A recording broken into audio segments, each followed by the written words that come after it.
Salve Maria, bem-vindo ao canal Educadores Católicos. Hoje temos mais uma dica de livro, a obra do grande mestre Hugo de São Vítor, Princípios Fundamentais da Pedagogia.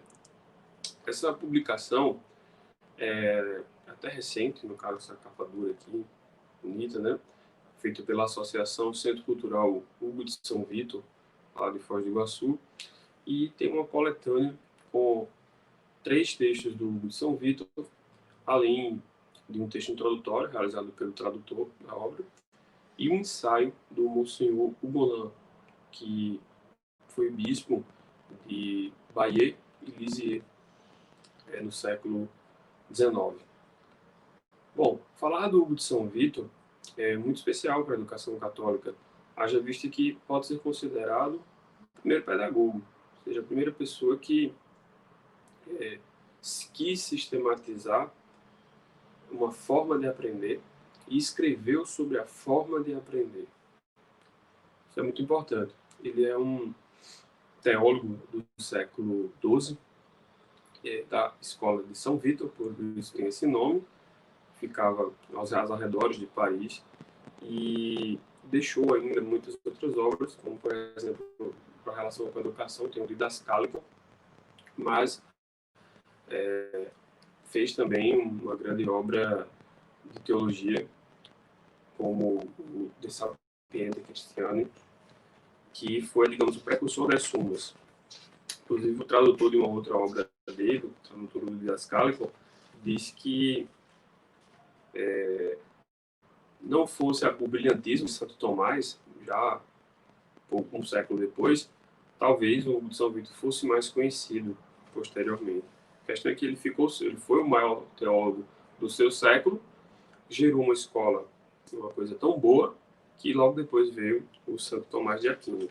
Então, provavelmente, se houvesse, digamos assim, uma distância de uns 3 ou 4 séculos entre os dois, provavelmente a obra do Hugo de São Vítor ficaria conhecida por muito tempo como a do maior teólogo de então. A questão é que pouco tempo depois já veio o Santo Tomás.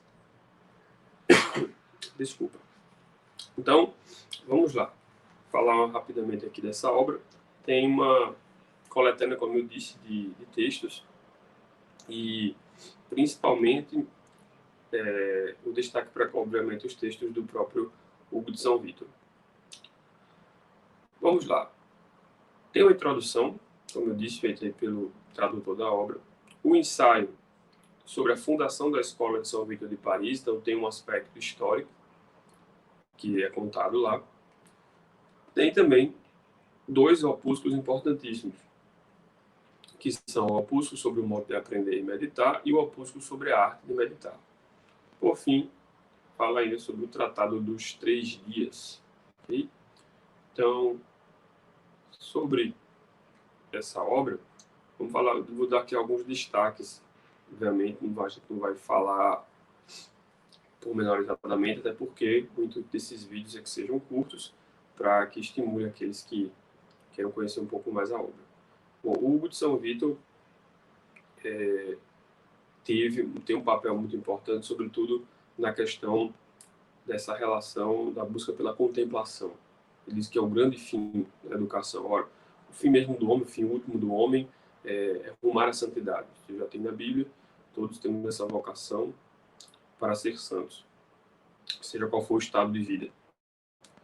Então diz, ora, a educação então tem que levar de volta a pessoa a poder contemplar efetivamente o verbo, poder contemplar a criação, poder contemplar a Deus.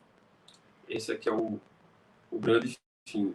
Mas para chegar a esse fim da contemplação da educação, são necessários alguns passos. E daí que ele vai desenvolvendo algumas etapas. Ele vai colocando a questão da leitura, o desenvolvimento da memória, a meditação, a oração, a ação, até realmente poder chegar a um estado de contemplação, certo? De maneira que, já na introdução dessa obra, o tradutor diz o seguinte, destaca algumas coisas, como, por exemplo, uma relação com os dias de hoje, de que A educação para contemplação, para nós, hoje serve como uma provável resposta a uma educação tecnicista. Embora estejam bem distantes, né? O exemplo que o tradutor dá é do Anísio Teixeira, aqui do Brasil, do século XX. Mas uma educação que visa a contemplação é o oposto mesmo da educação utilitarista.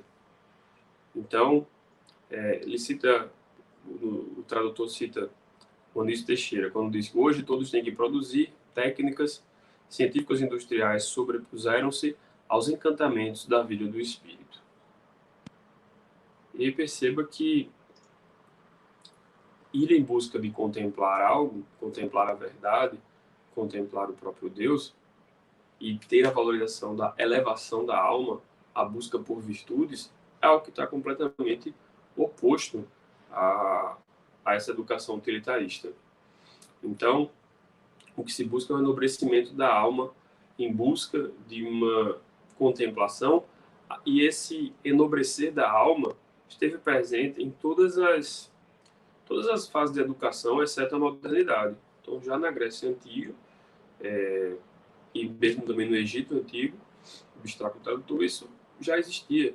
Então, ainda que com outros nomes, a busca por ser um ser humano melhor já existia. A questão é que hoje tem-se há um elevado grau de destino, digamos assim, ao utilitarismo. Utilitarismo meramente material, certo? Então, da introdução, eu queria destacar isso, e aí é interessante, tem algumas informações boas para ter noção do que era a escola lá de São Vítor, em relação mesmo ao Brasil, para a gente ter uma noção, não ao Brasil, mas a Portugal. O rei de Portugal, à época, chegava a pagar bolsas para que os padres pudessem aprender na escola de São Vítor de Paris, e então voltasse, e assim ele fortalecia o seu clero. Então, podemos dizer que, de certa forma, Santo Antônio é filho desta educação, e ele vai mais tarde ter tantos outros foram, como São Bernardo de Claraval, São Boaventura, e normalmente o maior, digamos, dos teólogos, que é o São Tomás de Aquino.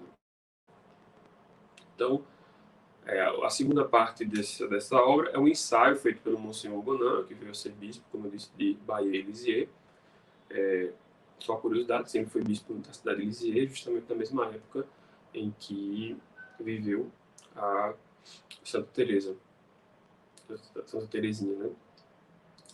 Então, falando sobre esse ensaio, o ensaio é bem interessante, a gente aprende assim, algumas coisas sobre como era o dia a dia do São Vítor, o que é que ele aprendia, o que é que ele estudava. Algumas coisas tem lá, então a gente sabe um pouco da rotina. Tem um breve histórico para a gente saber como é que foi criada essa escola. Então, toda a história do Guilherme de Champeaux, não toda, mas assim, o Guilherme mostrando porque o Guilherme de Champeaux saiu de uma escola catedral e decidiu retirar-se para buscar uma contemplação. E ele estava fugindo, digamos, da cidade e queria ficar por lá. E aí as pessoas, então, alguns alunos foram em busca desse professor para que ele ensinasse uma vez ou duas por semana. E aí acabou que tornou-se algo frequente. As pessoas que iam para lá ficavam mais virtuosas, muitos, então, passaram a querer só ficar por lá. Então, ele decidiu montar um mosteiro e ele tinha uma pessoa que exalava uma santidade tão forte que via ser bispo. Quando o Guilherme de Champeaux foi ser bispo, achou necessário que ficasse alguém com o cuidado da abadia e alguém com o cuidado da escola. Então, de certa forma, um dado bem interessante essa questão da divisão entre quem vai ser o superior, mesmo, digamos, da ordem, né, ou seja, do mosteiro, da abadia lá de São Vítor, e quem vai cuidar da escola, para cuidar dos noviços, do aprendizado. E aí que entra a figura do Hugo de São Vítor, enquanto que o Duíno vai cuidar da abadia em si, das regras, de tudo, toda a vida espiritual daquela abadia, os Hugo ficam apenas com o cuidado com a escola. Então, lá nesta parte, você pode acessar alguns dados importantes também sobre a doutrina. Qual é a doutrina a que o Hugo de São Vítor tem acesso? Então, que ele está numa linha da história que quem o precede, né? Ele vai buscar o saber dos antigos, então ele vai buscar o saber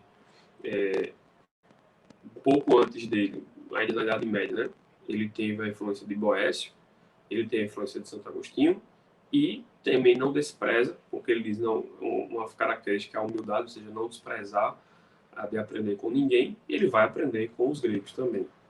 Por isso que ele monta um sistema, digamos, de ensino, não um sistema, mas um método, pode assim dizer, que é centrado no aluno. É centrado no aluno, sobretudo, para a questão da leitura, para que ele possa desenvolver esse usar da leitura para alcançar a meditação e, posteriormente, a contemplação. E aí, um dado importante, vou colocar para vocês, é o seguinte: nesse método ele tinha uma consideração de que todos os seres criados por Deus são, de certa forma, palavras reveladoras, são obras de Deus. Então, Deus expressa sua sabedoria por meio de sua criação. Então, toda a criação é uma expressão da sabedoria e da verdade, que é o próprio Deus. Logo, o caminho para o conhecimento, então, seria um caminho contrário. Ou seja, se você imagina que a palavra é a expressão de uma alma, ou seja, e que a criação é uma expressão do próprio Deus, para que eu possa alcançar, então, novamente a Deus, eu vou fazer esse caminho, digamos que inverso.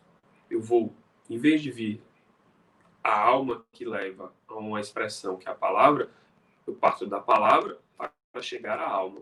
Por isso que começa a primeira chave, porta de entrada para ter uma contemplação e colocar a alma de uma forma contemplativa, é a leitura. Porque por meio da leitura eu consigo meditar e, posteriormente, a meditação, com muita maturidade espiritual, eu consigo chegar à contemplação. Esse é, resumidamente, digamos, o que fala o Monsieur Hugo sobre o método do Hugo de São Vito. E aí partimos para falar, então, desses opúsculos, tá? Eu vou falar aqui dos dois, com os conceitos apenas do que eles são levantados, que aí fica melhor, porque algumas coisas são até repetidas. Mas, basicamente, o que ele diz é que a primeira coisa para um estudante, que um estudante deve ter, é justamente a humildade. Por quê? Porque são criaturas que estão nessa parte da restauração. Deus nos criou e a segunda grande obra que Deus fez foi a restauração. Logo, se Deus nos cria, nós caímos em pecado, mas Ele vem para restaurar. Para que nós possamos chegar a esse caminho de volta, nós devemos encarar as coisas com muita humildade. Ou seja, ele diz não ter por vã nenhuma ciência.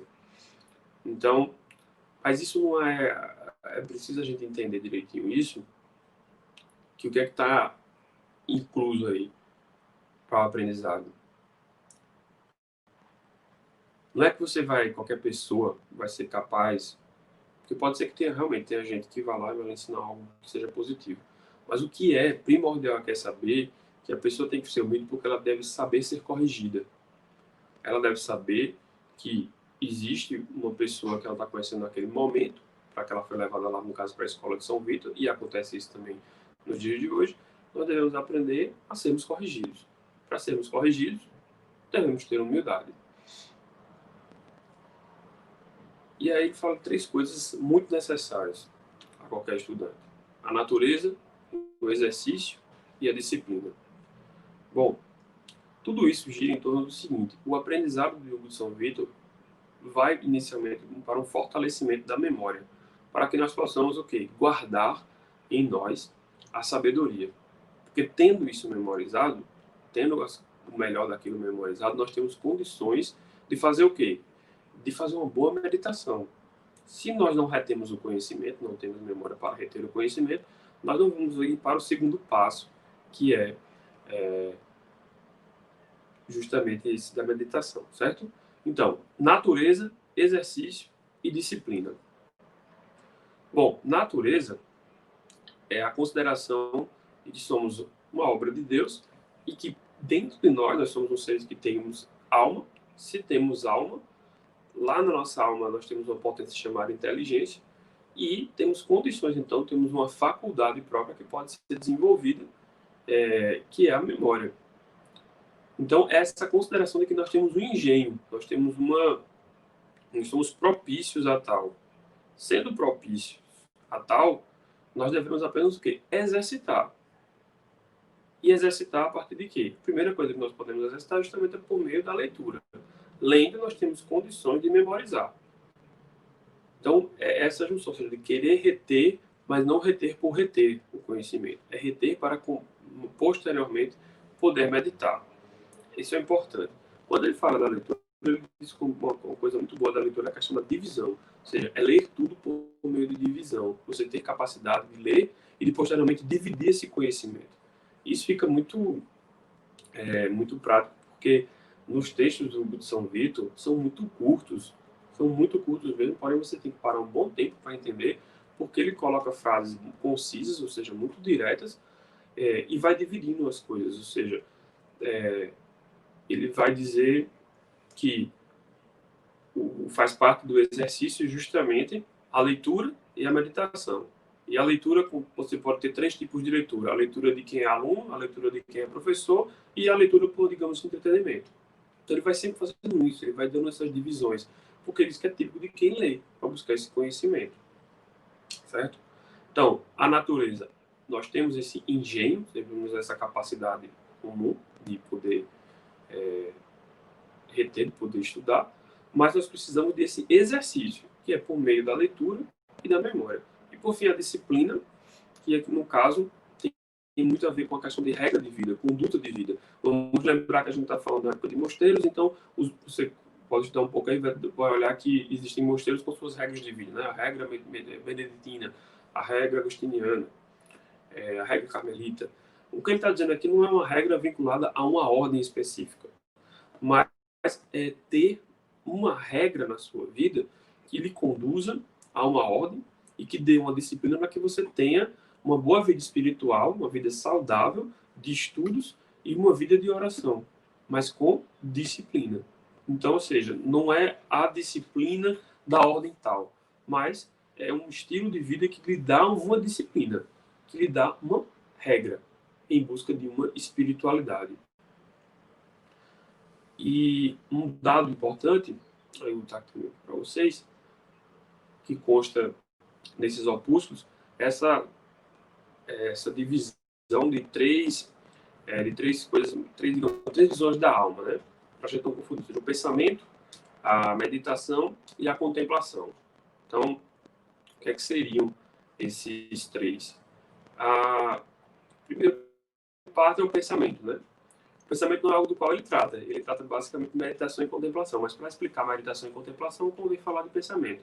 O pensamento seria só esse toque transitório da noção das coisas, que aparece de uma forma súbita. Não é à toa que às vezes você está fazendo uma coisa, você quer rezar, você quer se concentrar numa coisa e o pensamento surge, você não controla. Não é assim?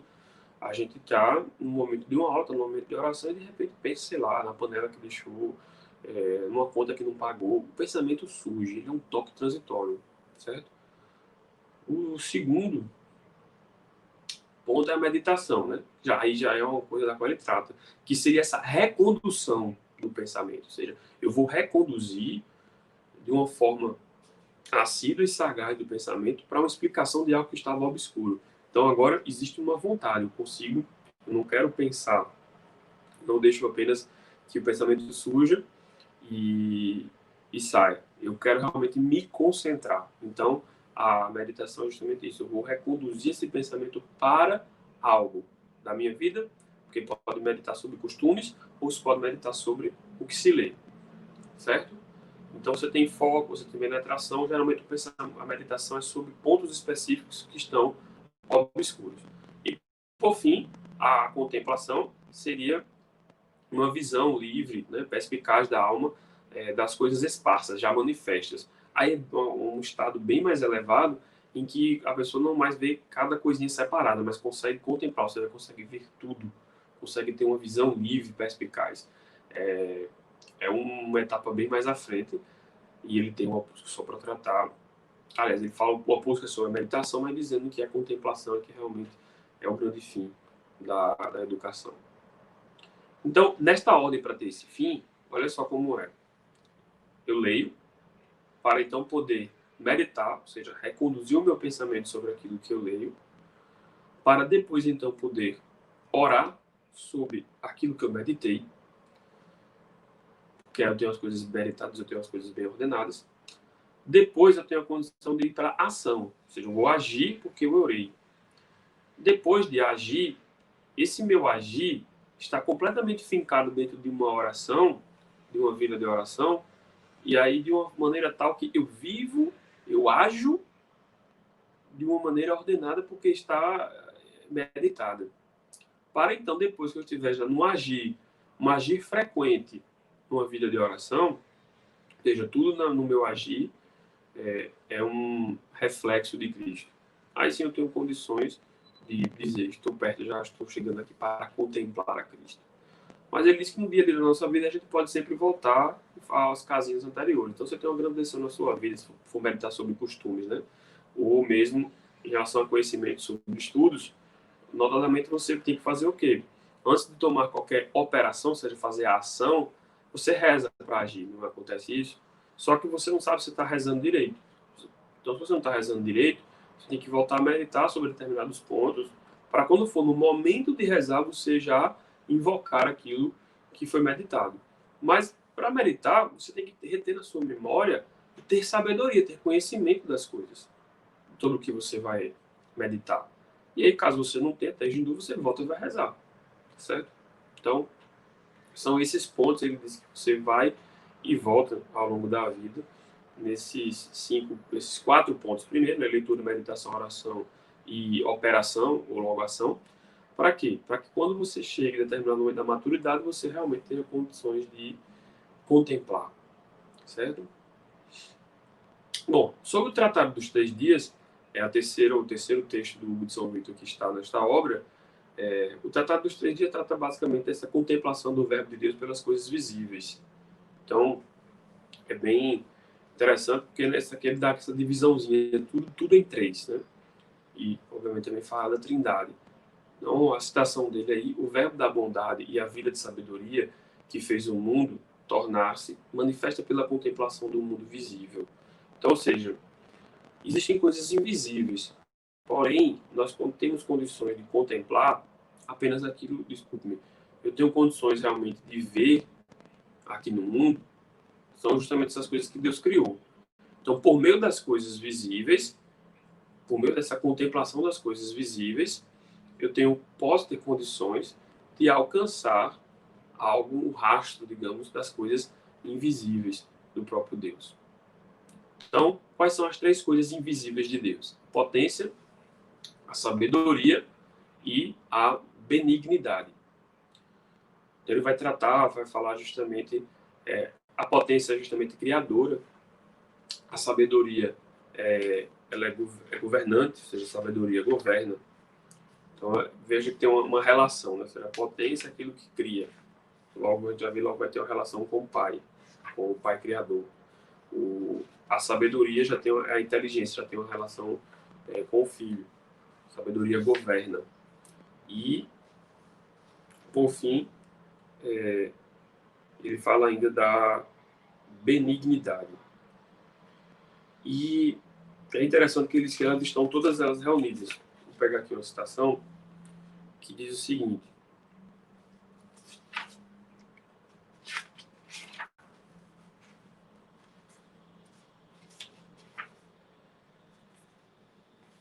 olha aqui, na página 102. A potência cria, a sabedoria governa, a benignidade conserva. Nas obras de Deus não podem ser inteiramente separadas. Então, como é que acontece? A potência cria pela benignidade com sabedoria. A sabedoria governa benignamente pela potência. E a benignidade conserva com o poder pela sabedoria. Por que é que eles estão justamente agindo nessa... Ele vai explicar justamente por que eles agem sempre, um com o outro. Logo, o que é que nós podemos ver então nas criaturas, né? Ou seja, naquilo que Deus criou? Como que eles... O que é que se manifesta? Nós podemos ver, na verdade, nós não vemos a potência, nós não vemos a sabedoria, nós não vemos a benignidade. O que vemos aqui no mundo é a imensidade, a beleza e a utilidade.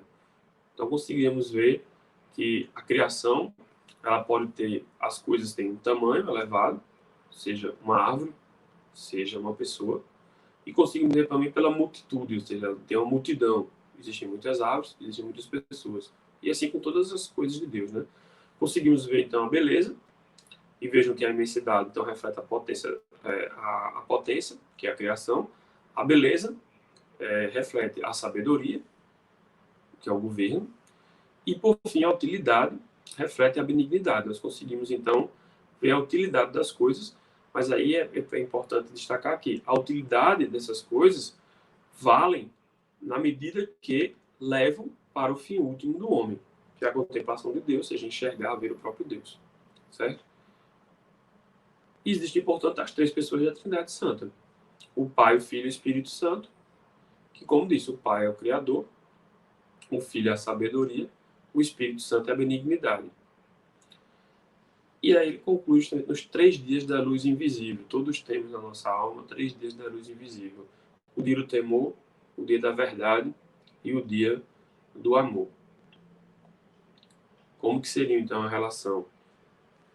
Bom, primeiramente, o Pai vem pelo temor. Se nós tememos a Deus é porque nós minimamente o conhecemos. Então ele vem com esse dia do temor, para que nós saibamos que, de certa forma, ele reflete um dia da morte. Morte em que sentido? Morte para a matéria, morte para esta vida. Ele vem nos mostrar realmente que essa vida não se encerra aqui. Então, por isso esse temor, devemos ter temor também para que nós não nos acostumemos aqui. O segundo dia, o dia da verdade, é o dia do Filho, o dia do sepultamento, em que aí sim nós nos colocamos fora deste mundo, nós nos colocamos alheios, porque vem o terceiro dia, que é o dia do amor, o dia que é o do Espírito Santo, que é o dia também da ressurreição. Então, com isso também ele quer explicar esses 3 dias da paixão de Cristo. E diz que existe justamente o dia do temor, o dia da verdade, o dia do amor. O dia em que nós enxergamos a morte, porque não haveremos de acontecer, isso acontece. O dia em que nós contemplamos essa verdade absoluta de que é o dia do sepultamento, de que realmente a vida aqui na Terra há de se acabar. E, finalmente, o dia do amor, que é o dia dessa ressurreição e daquilo que é revelado e fica depois, que é o Espírito Santo. Bom, então, sobre esta obra aqui publicada pela Associação Centro Hugo de São Vítor, são basicamente essas considerações que eu tenho a fazer. Vale muito a pena, sim, porque ele trata, dá aspectos introdutórios, tem esse ensaio histórico para a gente saber o que acontecia lá na Abadia de São Vítor, de qual era, então, esse método.